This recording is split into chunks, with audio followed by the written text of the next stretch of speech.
This is thimerosal. This is what the poison is that's in the childhood vaccines.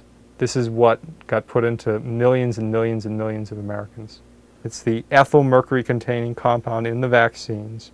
And if you look at what it says it's very toxic by inhalation. According to California Proposition 65, it's a reproductive and developmental hazard. Its target organs are the nerves, the kidneys.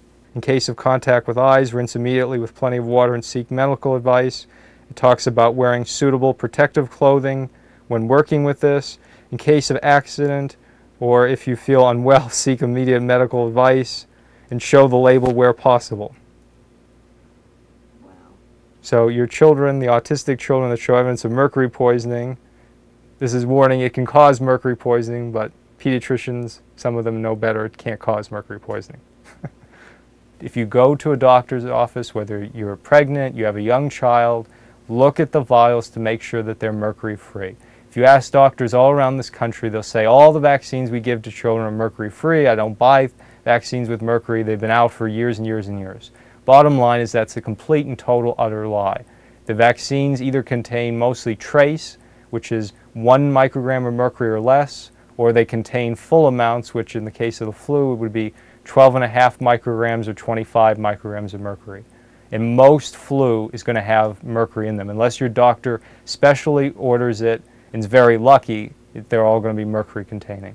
What you're seeing is a number of mothers who are not believing anymore what doctors are telling them. And they should, because their experience is so different from what the doctors are telling them. And I think that this is why you are going to see many more mothers standing up and saying, my child was fine before he or she got vaccinated and then was never the same again. And that's what happened to my son almost 3 decades ago. And it's happening over and over and over again in homes all across this country. Organized medicine is very, very threatened by the fact that parents have taken on the responsibility for trying to improve the health of these children, and that there's been extremely little help from pediatricians, family practitioners, and organized medicine. Parents today have access to medical studies on the internet. They can go do their own research, they can analyze the studies and find out that they don't hold up to scientific scrutiny. And then they can go into their doctors and tell them, you know what, I think I need to make vaccine choices. The amount of vaccines given is unbelievably high, and the amount of thimerosal extremely high.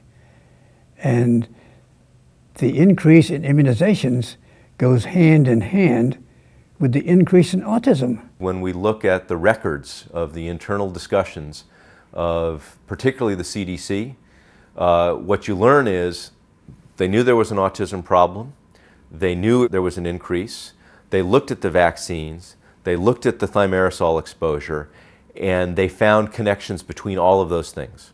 They found evidence of high rates of autism. They found evidence of an explosive increase that went alongside the thimerosal and vaccine ramp up of the early 90s.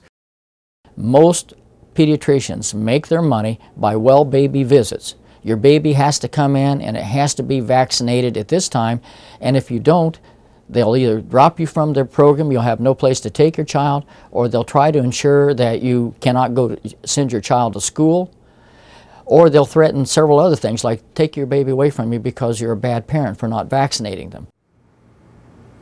We took young monkeys and gave them the vaccination schedule, the shots that young children get in the first 6 months. And what we found is that with the methylmercury, the total amount of mercury in the brain was higher.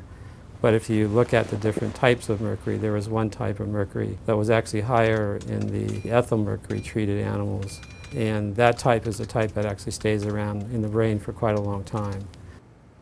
This new study out by Hewitson and colleagues, they compared vaccinated and unvaccinated monkeys, and they found that all vaccinated monkeys were sicker and stupider and exhibited all sorts of neurological problems compared to the unvaccinated monkeys.